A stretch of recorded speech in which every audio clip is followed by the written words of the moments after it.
In the event of a water damage emergency, call PuroClean of Cenla.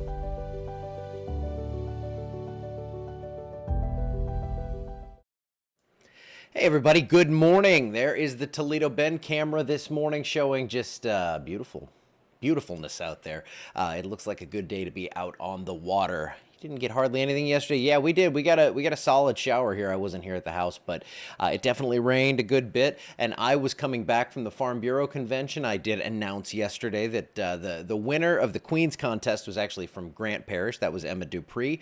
Rapides Parish finished top 10. We had Grayson Beebe, and she did an awesome job. Really, it was just a great job all around. And then we had the talk meet. We had a local fella there, Jacob Kraft, and I know his mom, Donna. She was down there, so we got to hang out, and he did a great job. Discussing ag. It was great to see all the kids do it. And then, of course, my nephews, Denton and Hudson Jaques, they were in the talent competition. Should have won first place. No, I'm kidding. They were great, though. Actually, I'm not kidding. They were great, and they played the banjo. They played Foggy Mountain Breakdown, banjo and guitar, and it was just a lot of entertainment, a lot of good fun with a lot of good people. And now I am back here in the chair for a week. And where am I going in a week now? Again, I talked about this yesterday. I jam as many trips as I can in between like June 1st and July 20th because that's kind of in between when we do our school shirts and all that stuff. It's before hurricane season really starts to ramp up. And where am I going on July 7th? I'm going to Grand Isle, and that's not great right now. I don't think there's going to be a hurricane or anything, but there's something to watch tropically, and we'll talk about that because, of course, it's going to find me there. And I'd be the one guy who'd be like, no, we're not canceling this trip. We are going right down here, and now we can write this one off because it's a work trip.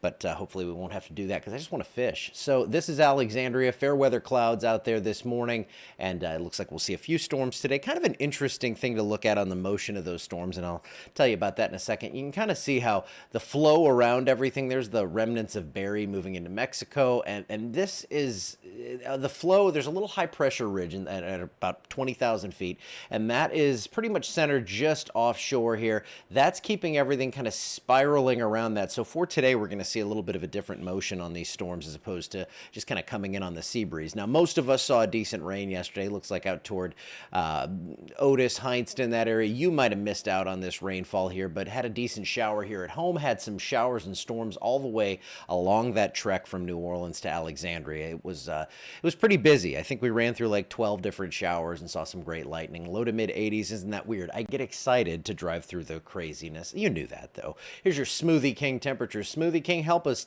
turn it down a little bit. 81, it's not bad now. It's going to get bad later. Low to mid 90s, very typical summer stuff. And you can kind of see that circulation moving around that weak ridge of high pressure that is right offshore there. And we're going to get a few storms, but notice they don't really come in. That sea breeze still comes through, but the showers and storms are going to work around toward the east and maybe southeast. And I'll show you that better here in just a second. But there will be a few isolated storms out there, especially south today. I think for us here, low to mid 90s and mainly just partly sunny skies. But here's that future cast I keep yammering on about. And so these storms, they're going to develop down along I-10, and then they just kind of drift down toward the east and southeast. We could get a few up here along the sea breeze, but I think the heavier rain today is going to be confined to I-10, so we'll keep chances fairly low.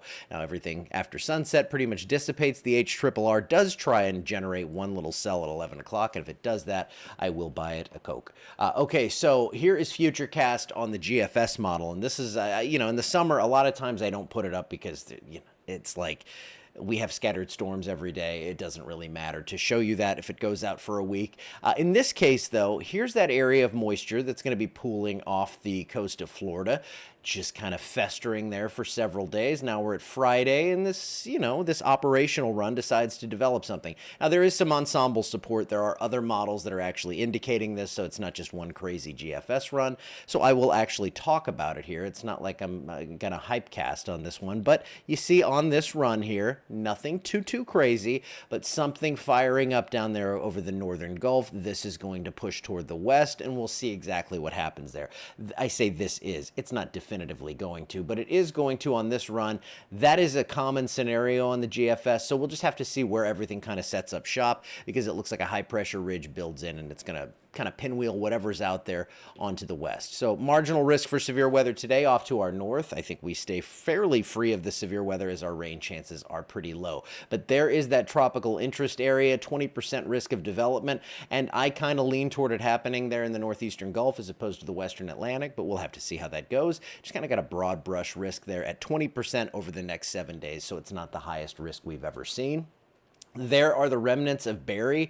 That has made landfall, but still some moisture kind of hanging offshore. I'll show you that in a second. And then this is our area up here, and this is, you can kind of see, there's your little upper level feature spinning on toward the west, so that's why they have that whole thing kind of encircled in this. And this is actually highlighted for the potential of tropical or subtropical development. Now, if we get a subtropical storm, that's going to be more tilted to the north, so it would bring more rain along the coastal areas here. And we're going to see plenty of rain along the coastal areas, whether this develops or not. Now, tropical moisture, you can see here, remnants of Barry moving into Mexico. That is where we have a lot of moisture there. A lot of moisture on the Pacific side, and then this area right here, that is that area we're watching. I say right here, I didn't click and have the arrow, but there over the northern Gulf there between Tampa and New Orleans, that's where that moisture is kind of setting up. And that's where we're going to see the heaviest rain over the next 7 days. You can see, you go much further west than Alexandria, we really drop those rain chances off through Sunday, but you get down toward Venice, 5 inches of rain. The entire Gulf Coast from Mississippi through Florida and even onto the Atlantic side of the Florida beaches there's going to be a lot of rain over the next 7 days. I've been talking about this for a while. I do apologize to your beach vacation. I know you got to plan these things way in advance, and it's not cool when you spend all that money and you're going to have rain the whole time. I get it. It's happened to me before. Mid-90s for the next 7 days. It is going to be isolated rain around here, isolated storms occasionally, but I think the main story is going to be what we're watching down there in the tropics, even if it doesn't become something, because other than that, it's just typical summer stuff. As we roll into July, we're actually looking into the middle of July here, upper temperature. Hold on. Okay, let's start that over. Temperatures are going to be higher than normal. I'm trying to say something, and I'm sitting there thinking of another thing. After that, we're going to actually see some rain chances sticking with us, scattered storms in the forecast, and it all kind of, again, depends on what happens with that system down over the northern Gulf. We'll be watching that as it heads toward the west, and of course, you know we are going to keep you posted. Nice showers yesterday, yeah. Good. I'm glad. We need, this time of year, we want to see some rain. We want to kind of see that perfect balance, which it's hard to get. And I kind of think we've been close to that because the Louisiana heat's going to bake out most of this rain in a few days. So it's good to have a little bonus rainfall as we head into July, when we typically can see a good dry stretch there with a lot of heat and humidity.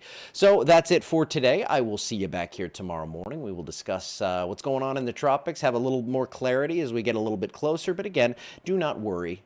This isn't something where I think, we're not seeing scenarios where this blows up into some massive category 3 or 4 or something like that. But it's, an area that's close to home, so we'll be keeping a close watch on things. Could boost rain chances if that were to take that western route and move toward us in the next week or so. I will give you a full update tomorrow morning. Have a great day. Oh, you need some rain there? We're going to get it for you, I hope. I don't know. I can't say that definitively, but I will do my best. I will see you back here tomorrow. Have a great day.